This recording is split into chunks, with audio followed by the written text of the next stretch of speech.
Hello student, मैं पंकज स्वागत करता हूँ आपका अपने चैनल फन विथ फिनेरिया पे। आज अपन बायोलॉजिकल डिवीजन सीरीज़ का जो अगला टॉपिक है छोटी आंत व बड़ी आंत के बारे में पढ़ेंगे। ठीक है जी, तो अब स्टार्ट करते हैं।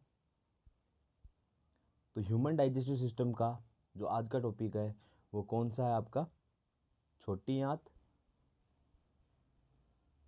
व बड़ी आंत। ठीक है जी, तो आज छोटी आंत और बड़ी आंत के बारे में डिटेल में जानेंगे।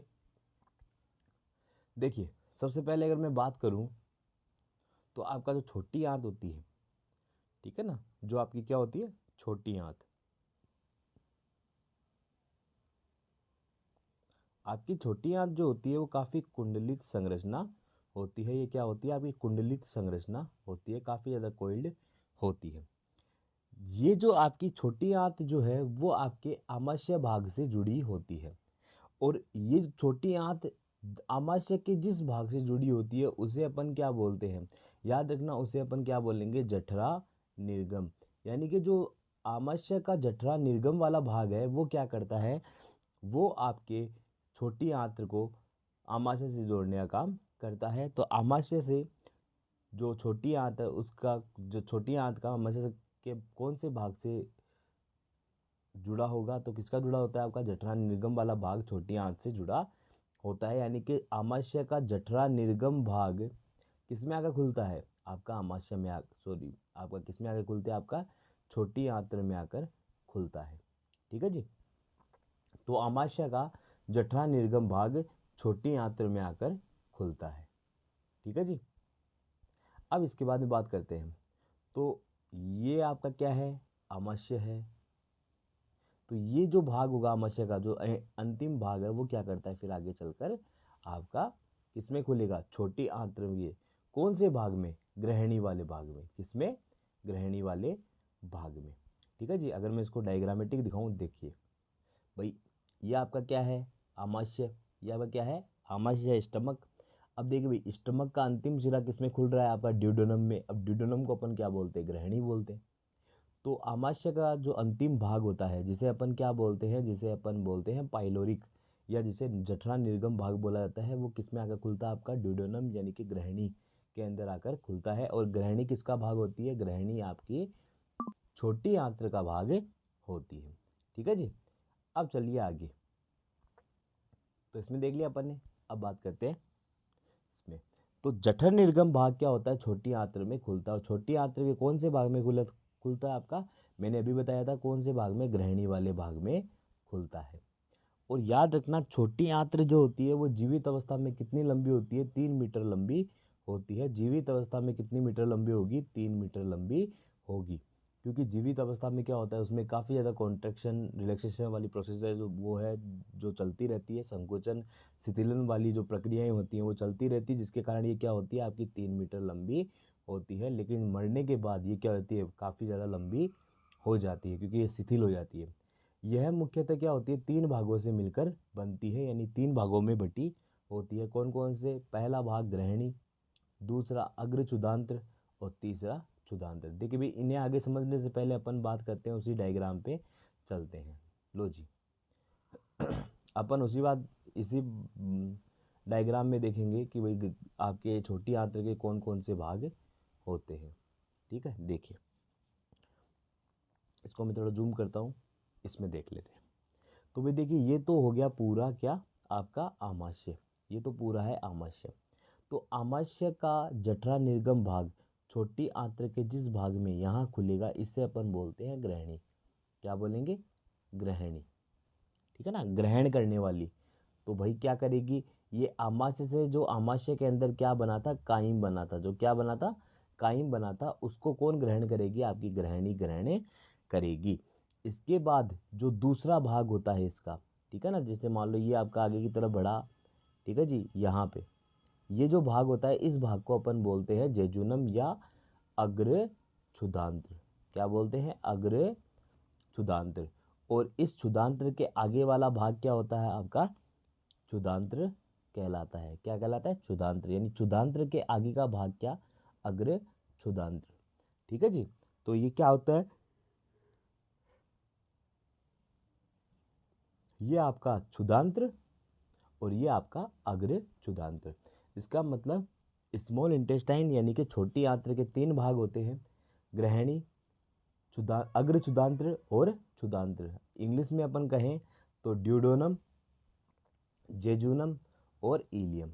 ड्यूडेनम में मुख्यतः क्या होता है, पाचन का काम होता है, और जेजुनम और इलियम इन दोनों में क्या होता है, अवशोषण का काम होता है। इलियम के अंदर अवशोषण की सतह अधिक हो जाती है क्योंकि यहाँ पर क्या पाए जाते हैं, यहाँ पे आपके माइक्रोविलाई या सूक्ष्म अंकुर पाए जाते हैं। ठीक है जी, अब इसमें देखते हैं। लो जी, तो भाई इसमें अपन देख रहे हैं कि भाई छोटी आंत्र को जो है वो 3 भागों में बांटा गया है, ग्रहणी, अग्र क्षुधांत्र और क्षुधांत्र। ग्रहणी देखिए भाई, ग्रहणी क्या होती है, आपकी छोटा भाग होती है, सिर्फ 25 सेंटीमीटर लंबी होती है। तो ग्रहणी आपकी 25 सेंटीमीटर लंबी नलिकाकार संरचना होती है, जिसके आकार कैसा होता है, यू आकार की ये संरचना होती है, यानी आपको यू की जैसी ये आपको दिखाई देती है। इसमें क्या होता है, इसमें अगर अपन देखें तो मैं आपको बताऊं, ठीक है ना, इसके अंदर क्या होता है कि जो आपका, जैसे मान लो ये क्या है, ये आपका लीवर है, ये आपका क्या है, लीवर, ठीक है ना। अब यहाँ से क्या हो रही है, जैसे कि यहाँ से आपकी डक्ट निकलेगी, ठीक है ना, जिसे अपन क्या बोल देंगे, हिपेटिक डक्ट या यकृत वाहिनी। अब ये यकृत वाहिनी क्या करती है, ठीक है जी, इसको मैं यहाँ बना लेता हूँ, ये यकृत वाहिनी निकल रही है। यहाँ पे जैसे मान लो यहाँ पे क्या आपका गाल ब्लेडर यानी पित्ताशय, क्या है, पित्ताशय।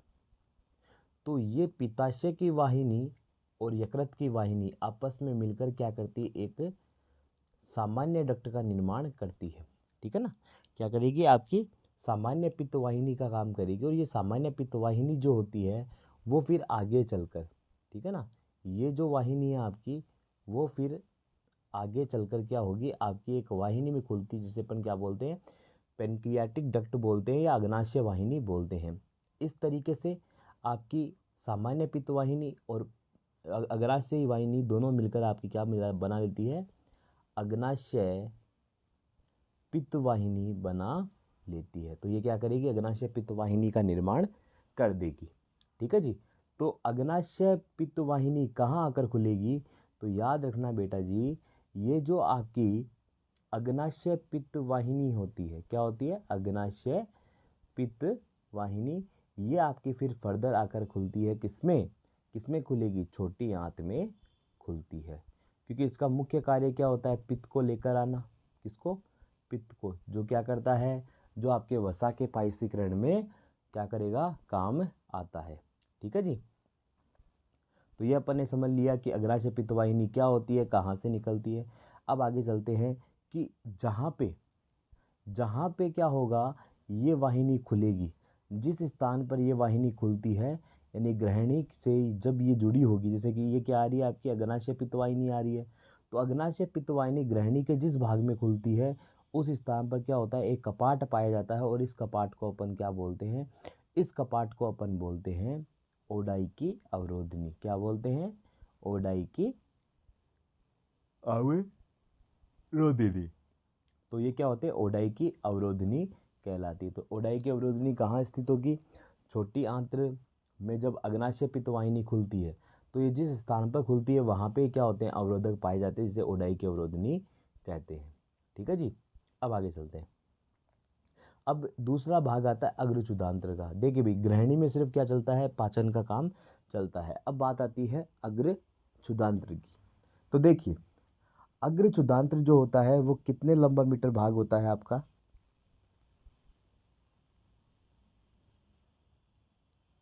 जो आपका अग्रक्षुधांत्र होता है वो आपका 1 मीटर लंबा भाग होता है। इसका मतलब ये ग्रहणी से बड़ा भाग होता है। इसके साथ कैसा होता है, कुंडलित होता है, और इसमें अवशोषण स्थल पाए जाते हैं, और जहाँ क्या होते हैं, इसकी भित्ति पर रसांकुर उपस्थित होते हैं। अब बोले सर रसांकुर क्या है, तो देखिए भाई, अगर आपकी छोटी आंत्र की संरचना को देखा जाए तो उसके अंदर भित्ति के अंदर क्या मिलते हैं अपन को, ऐसी अंगुली के समान संरचनाएं मिलती है, और इन्हीं संरचनाओं को अपन क्या बोलते हैं, रसांकुर बोलते हैं। याद रखना, इन रसांकुरों में क्या होती हैं, कई सारी रक्त वाहिनियाँ, लसिका वाहिनियाँ ये आकर मिलती है, जो क्या करेगी, जिसका मुख्य कार्य क्या होता है, जो इस छोटी आंत्र में जो भी भोज्य पदार्थ आपके आ रहे हैं उनको ये क्या करती है, अवशोषण करने का काम करती है। तो सीधा सा काम हो गया, जेजुनम में या अग्रचुदांत्र में अवशोषण का काम होता है। अग्रचुदांत्र में क्या होता है, अवशोषण का काम होता है, क्योंकि वहाँ पे क्या होते हैं, रसांकुर उपस्थित होते हैं। अब इन रसांकुरों पर क्या होता है, आपके कुछ प्रवृत्त और बन जाते हैं, जिसे अपन क्या बोलते हैं, सूक्ष्मांकुर बोलते हैं। तो क्षुधांत्र वाला जो भाग होता है वो होता है आपका 1.5 मीटर। इसका मतलब ये किससे लंबा होगा, अग्रक्षुधांत्र। अगर आपके क्वेश्चन आ जाए कि छोटी आंत का कौन सा भाग सबसे लंबा होता है, तो क्षुधांत्र वाला भाग सबसे लंबा होता है। और सबसे छोटा भाग कौन सा होगा, ग्रहणी वाला भाग होता है।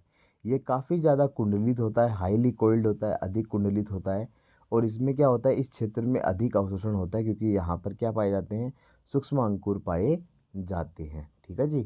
तो अब अपन क्या करते हैं, नेक्स्ट अपन चलते हैं कि भाई किस तरीके से अपन आगे समझ सकते हैं, इनका कार्य किस प्रकार होता है। लीजिए, ये आपकी है, ये जो संरचना आपको दिखाई दे रही है, ये मुख्यतः आपकी जो छोटी आंत्र है उसकी भित्ति की संरचना है। देखिए भाई, इसके अंदर भी क्या होते हैं, जो छोटी आंत्र की जो भित्ति होती है वो भी 4 स्तरों से मिलकर बनी होती है। बाहर से सिरोसा, अंदर वाली मस्कुलरिस, फिर अध्यश्लेष्मिका और फिर श्लेष्मा पेशी। तो ये 4 स्तर क्या होते हैं, आपके आंतरिक आंतरीय भित्ति में भी पाए जाते हैं। लेकिन इनमें जो श्लेष्मिका और अधश्लेष्मिका होती है, जो क्या होती है, श्लेष्मिका और अधश्लेष्मिका, इन दोनों में क्या होते हैं, वलन पाए जाते हैं। ये दोनों कैसी होती है, वलित होती है। और ये वलन कितने होते हैं, लगभग 8 मिलीमीटर के होते हैं। और इनको क्या कहा जाता है, केरकरिंग के वलन कहा जाता है। जो यहाँ पे आपको वलन दिख रहे हैं, ठीक है जी, इन वलन को अपन क्या बोलते हैं, इन वलन को अपन केरकरिंग के वलन बोलते हैं। तो अगर क्वेश्चन पूछ लिया जाए कि केरकरिंग के वलन कहाँ उपस्थित होते हैं, तो केरकरिंग के वलन जो होते हैं वो छोटी आंत्र की श्लेष्मिका और अधश्लेष्मिका भाग में पाए जाते हैं। और इन श्लेष्मिका के वलनों पर क्या होते हैं, 1 मिलीमीटर अंगुली जैसे उभार पाए जाते हैं। और इन अंगुली जैसे उभारों को अपन क्या बोलते हैं, रसांकुर बोलते हैं। इनको अपन क्या बोलते हैं, इनको अपन रसांकुर बोलते हैं। जो आपके श्लेष्मिका के वलन पर, जो श्लेष्मिका वलन पर आपके क्या पाए जा रहे हैं, ये अंगुली के समान संरचनाएं देखने में मिल रही है। इन संरचनाओं को अपन क्या बोलते हैं, इन संरचनाओं को अपन रसांकुर बोलते हैं। और इन रसांकुरों में क्या होगा, इन रसांकुरों में आपकी स्तन्य केशिकाएं, जिसे अपन लेक्टियल वेसल्स बोलते हैं, लेक्टियल वाहिनी बोलते हैं। इसके अलावा लसिका केशिकाएं यानी कि लसिका वाहिनियाँ, इसके अलावा रक्त वाहिनियाँ और चिकनी पेशियाँ पाई जाती है। रसांकुरों की प्रत्येक उपकला कोशिका पर 1 माइक्रोन मीटर लंबे लगभग 1000 सूक्ष्म अंकुर उपस्थित होते हैं। हाँ जी। तो इस रसांकुरों के ऊपर भी क्या होते हैं, कुछ आपके क्या पाई जाती है, अंगुली जैसी संरचनाएं यहाँ पे देखने को मिलती है, जिसे अपन क्या बोलते हैं, सूक्ष्म अंकुर बोलते हैं। और ये 1000 तक हो सकते हैं। सूक्ष्म अंकुर का काम क्या होता है, ये ब्रश बॉर्डर का निर्माण करते हैं। सूक्ष्म अंकुर जो होते हैं वो ब्रश बॉर्डर का निर्माण करते हैं। वलन, रसांकुर और सूक्ष्म अंकुर की उपस्थिति में आंत की पाचन एवं अवशोषणकारी सतह का क्षेत्रफल बढ़ जाता है। देखिए भाई, छोटी आंत्र में क्या होता है, जहाँ पे वलन काफ़ी ज़्यादा है, रसांकुर और सूक्ष्मांकुर, क्योंकि देखो वलन अगर ज़्यादा है, वलन अगर ज़्यादा होंगे तो रसांकुर सूक्ष्मांकुर भी क्या होंगे, ज़्यादा होंगे।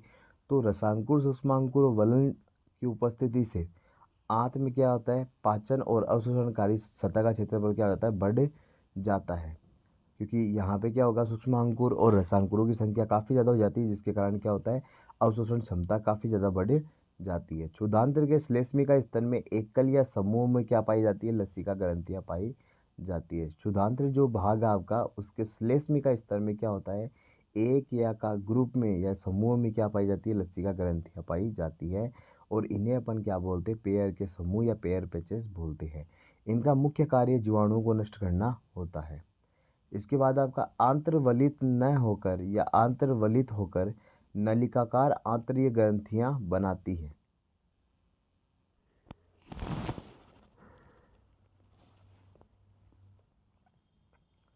आंत्र क्या होगी, वलित होकर क्या कौन सी आकृतियां बनाती है, आपकी नलिकाकार आंत्र ग्रंथियां बनाती हैं। यानी आंत्र जो होगी वो क्या हो जाएगी, आपकी काफ़ी ज़्यादा डीपली वलित हो जाएगी और ये क्या बनाएगी, आपकी आंतरीय ग्रंथियां बनाती है, जिसे अपन, और इन ग्रंथियों को अपन क्या बोलते हैं, लीबर कोहन ग्रंथिकाएं बोलते हैं। सीधा सा अगर अपन समझें इसको तो कुछ इस तरीके से समझ सकते हैं कि जैसे आपकी ये क्या है, ये आपकी है इनकी वलन, छोटी आंत्र के अंदर जो अधर श्लेष्मिका पाए जाते हैं उनके वलन है। और इनके बीच में जो आप लोग गैप देख रहे हो, इस बीच की गैप को अपन क्या बोलते हैं, लीबर कोहन की दरार। तो लीबर कोहन की दरार क्या होती है, रसांकुरों के बीच में जो गैप पाया जाता है वहाँ पे क्या होती है, लीबर कोहन की दरारें पाई जाती है। ठीक है जी। अब बात करते हैं आगे। इसके अलावा क्या होता है, इसके अलावा इनमें, इन गर्तिकाओं में जो लीबर कोहन की गर्तिकाएं हैं, इनमें क्या होती है आपकी कलश कोशिकाएं, जो क्या करती है, श्लेष्मा का स्रावण करती है। कुछ मात्रा में आंतरिक कोशिकाएं जो आंतरिक रस का स्रावण करेगी। और पिनेत कोशिकाएं जो आपकी इम्यूनिटी में यानी कि प्रतिरक्षा में काम आती है, वो क्या होती है, उपस्थित होती है। तो अगर आपको पूछा है कलश कोशिकाएं, आंतरिक कोशिका, पिनेत कोशिका कहाँ पाई जाती है, तो ये लीवर कोहन की गर्तिकाओं में पाई जाती है। कलश कोशिकाएं किसका स्रावण करती है, श्लेष्मा का, भी बताया मैंने। आंतरिक कोशिकाएं क्या होती है, बड़ी मात्रा में जल और जल अपघट्य का क्या करेगी, स्त्रावण करेगी, जो क्या होते हैं आपके, किसका निर्माण करते हैं, आंतरिक रस का निर्माण करते हैं। याद रखना यहाँ पे एक इम्पोर्टेंट बात, जो आपका आंतरिक रस है उसे अपन क्या बोलते हैं, तो आंतरिक रस का जो नाम होता है वो होता है सक्कस एंटेरिकस। क्या होता है, सक्कस एंटेरिकस। तो ये क्या होता है आपका आंतरिक रस का, यानी आंतरिक रस को सक्कस एंटेरिकस भी कहा जाता है। इसके अलावा जो पिनेत कोशिकाएं होती हैं वो जीवाणुओं को मारने के लिए कौन सा एंजाइम काम में लेकर आती है, तो वो जीवाणुओं को मारने के लिए आपका कौन सा एंजाइम काम में लेगी, तो वो काम में लेगी लाइसोजाइम। क्या काम में लेगी, लाइसोजाइम। ठीक है जी। अब अपन आगे बढ़ते हैं। देखिए भाई, ये आपका दिखा रखा है क्या, रसांकुर जो है उसकी संरचना दिखा रखी है, जिसमें क्या आपका रक्त केशिका भी है, लसिका केशिका भी है, और साथ में धमनी और शिरा भी इसमें देखने को मिलती है। ग्रहणी भाग में क्या होता है, श्लेष्मा का स्राव करने के लिए अतिरिक्त छोटी कुंडलित श्लेष्मा ग्रहणी ग्रंथियां, ग्रहणी की कहाँ पे पाई जाती है, अधर श्लेष्मिका पे, उसे अपन क्या बोलते हैं, ब्रूनर्स ग्रंथियां बोलते हैं। तो ग्रहणी भाग में जो श्लेष्मा का स्राव करने वाली, यानी ग्रहणी में श्लेष्मा को निकालने वाली कुछ छोटी छोटी श्लेष्मा ग्रंथियां पाई जाती है, जो कहाँ उपस्थित होगी, जो आपकी ग्रहणी के अधर श्लेष्मिका वाले भाग में उपस्थित होती है। ठीक है जी। और इन ग्रंथियों को अपन क्या बोलते हैं, ब्रूनर्स ग्रंथियाँ। तो ब्रूनर्स ग्रंथियाँ कहाँ पाई जाती है, ब्रूनर्स ग्रंथियाँ आपकी कहाँ पाई जाएगी, तो ब्रूनर्स ग्रंथियाँ आपकी किस में मिलती है, ग्रहणी की अधर श्लेष्मिका में पाई जाती है। ठीक है जी। अब आगे देखते हैं अपन बड़ी आंत। ठीक है जी। बड़ी आंत, देखो भाई, बड़ी आंत को बड़ी आंत क्यों कहा जाता है, क्योंकि इनका व्यास अधिक होता है। इनका व्यास अधिक होने के कारण इनको बड़ी आंत कहा जाता है। इनकी लंबाई बहुत ही कम होती है, कम से कम 1.5 मीटर के करीब इनकी लंबाई होती है। बड़ी आंत्र को भी अपन तीन भागों में बांटते हैं। उंडुक, उंडुक को अपन बोलते हैं सिक्कम, सिक्कम बृहदांत्र और मलाशय। सिक्कम जो होती है वो छोटी होती है, और बड़ी, छोटी और बड़ी आंत की क्या होती है, संधि स्थल पर पाई जाती है। यानी जहाँ पे छोटी आंत और बड़ी आंत दोनों आपस में मिलती है, उस जगह को अपन क्या बोलते हैं, सिक्कम बोलते हैं। सबसे बड़ी सिक्कम जो है वो खरगोश में पाई जाती है। और यह मानवों में क्या होता है, अवशेषी रंग के रूप में माना जाता है। इसके सिरे पर क्या होता है, एक क्रीम रूपी हिस्सा पाया जाता है, और इस कृमि के समान हिस्से को अपन बोलते हैं वर्मीफोरम अपेंडिक्स, या कृमि रूपी परिशेषिका। परिशेषिका का कोई कार्य नहीं होता, ये अपने पूर्वजों में क्या करते थे, सेल्यूलोज के पाचन में काम आती थी। अपने जो पूर्वज थे उसके अंदर सेल्यूलोज का पाचन करने में इनका उपयोग किया जाता था। इसके अलावा देखिए भाई, क्षुधांत्र और वृद्धांत्र, यानी कि इलियम और कोलोन। इलियम किसका भाग है, छोटी आंत्र का। तो छोटी आंत्र का क्षुधांत्र और बड़ी आंत्र का वृद्धांत्र, उसके दोनों के मध्य क्या होता है, एक त्रिंकात कपाट पाया जाता है। ठीक है जी, जिसे अपन क्या बोलते हैं, इलियोसिकल कपाट भी बोलते हैं। इलियम और वृद्धांत्र के बीच में जो कपाट पाया जाता है, या क्षुधांत्र और आपका इसके वृद्धांत्र के बीच में जो कपाट पाया जाता है उसे क्या बोलते हैं, इलियोसिकल कपाट या त्रिंकात्र कपाट बोला जाता है। जो क्या करता है, पदार्थों को क्षुधांत्र से किस में लेकर आएगा, क्षुधांत्र से आपका वृद्धांत्र में लेकर आता है, लेकिन वृद्धांत्र से वापस इसको किस में नहीं जाने देगा, क्षुधांत्र में जाने नहीं देगा। वृद्धांत्र के कितने भाग होते हैं, आरोही, अनुप्रस्थ और अवरोही वृद्धांत्र। एक सिग्मोइड भी इसमें होता है। मलाशय और गुदा, देखिए भाई, बड़ी आंत का अंतिम भाग क्या होता है, मलाशय, जहाँ पे मल आकर इकट्ठा होता है। और ये क्या करता है, गुदा द्वारा, एक गुदा क्या होता है, एक छिद्र होता है और उसके द्वारा ये बाहर निकलता है। गुदा के चारों ओर क्या होती है, दो अवरोधनियाँ पाई जाती हैं। आंतरिक अवरोधनी चिकनी पेशी की होती है, इसलिए क्या होती है, ये इनवॉल्यूंटरी, यानी आपके कंट्रोल में नहीं होती, आपके नियंत्रण में नहीं होती। और दूसरी जो होती है वो होती है बाह्य अवरोधनी, जो क्या होती है, आपकी पेशियों से बनी होती है, रेखित पेशियों से बनी होती है, जो कैसे होती है, वॉल्यूंटरी नेचर होती है, यानी जो आपके कंट्रोल में होती है।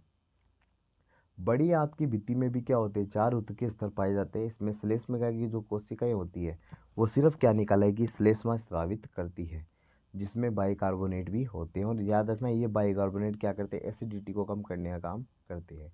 बड़ी आंत में क्या होता है, रसांकुर का अभाव रहता है। क्वेश्चन आ सकता है रसांकुरों का अभाव कहाँ मिलता है, तो बड़ी आंत में रसांकुरों का अभाव मिलता है। और इनकी उपकला कोशिकाओं में किसी भी प्रकार का कोई भी पाचक एंजाइम यहाँ पे देखने को नहीं मिलता। बधांत्र की अनुदैर्ध्य पेशी परत की कितनी पट्टियाँ होती हैं, 3 पट्टिकाएँ। जो वृद्धांत्र है उसकी क्या होगा, अनुदैर्ध्य जो पेशी परत है उसके अंदर कितने होती हैं, 3 पट्टिकाएँ टीनी कोलाई के रूप में व्यवस्थित होती है। आंत की भित्ति इन पट्टिकाओं के बीच बीच में क्या होती है, चूसकांगों के रूप में उपस्थित होती है। तो ये था आपका क्या, मलाशय और गुदा के बारे में। ठीक है जी। तो इसमें क्या होता है, मलाशय में क्या होता है, बड़ी आंत का जो अंतिम भाग है वो मलाशय के रूप में बाहर मलाशय में खुलता है, और मलाशय एक छिद्रनुमा संरचना के द्वारा, जिसे गुदा कहा जाता है, उसके द्वारा बाहर निकलता है। मलाशय में क्या होता है, मल लाकर इकट्ठा होता है। इसके अलावा इन गुदा के चारों ओर क्या होता है, 2 पेशियाँ आपको देखने को मिलेगी, जिसे अपन क्या बोलते हैं, एक तो क्या होती है आपकी नियंत्रित होगी और एक अनियंत्रित, यानी आंतरिक अवरोधनी जो होती है वो तो चिकनी पेशी की बनी होती है, और जो बाह्य अवरोधनी होती है वो क्या होती है, आपकी तिर्यक पेशियों की रेखीय पेशियों की बनी होती है, जो आपके कंट्रोल में होती है। ठीक है जी।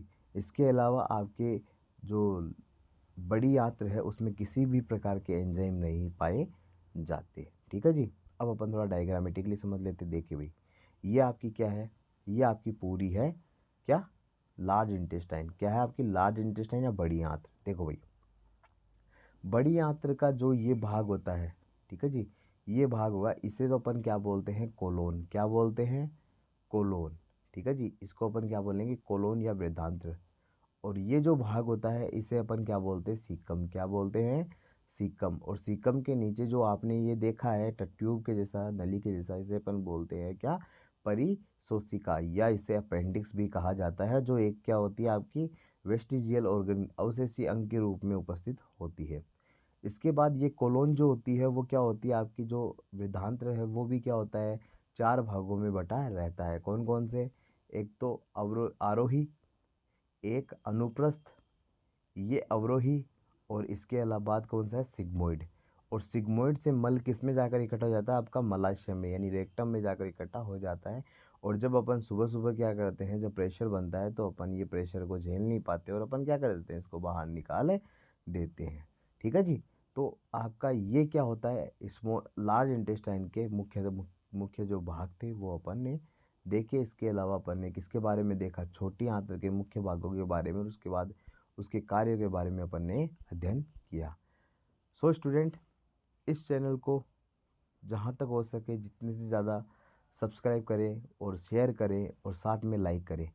देखिए भाई, शेयर इसलिए ताकि जो बच्चे, जैसे कि आपका आज भला हो वैसे ही हो, किसी जो दूसरे बच्चे हैं उनका एक शेयर से क्या पता कितना ज़्यादा उसका भला हो सके। So student, like, subscribe and share. Okay, thank you, bye bye.